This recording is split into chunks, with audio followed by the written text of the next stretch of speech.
Hey everyone, welcome back to another tech video. In this video, I'm going to show you that how you can resolve the problem. Problem is that your TikTok is not working in your iPhone, maybe iPad. So simply just follow all these steps. I'm going to tell that in this video to fix your issue.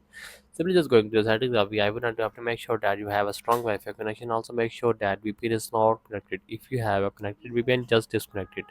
After that, just going to channel section and is going to the software update and is update the latest iOS version in your iPhone, maybe iPad.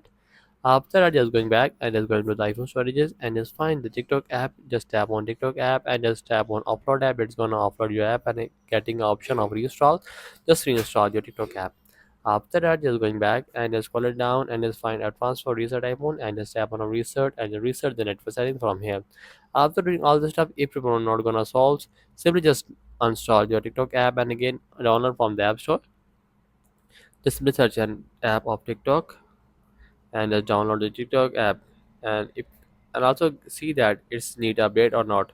So just update the app. After that, check that it's working. If it's not working, just uninstall the TikTok app and again download it. So that's the video. Make sure you like our video and subscribe our channel for more tech related videos.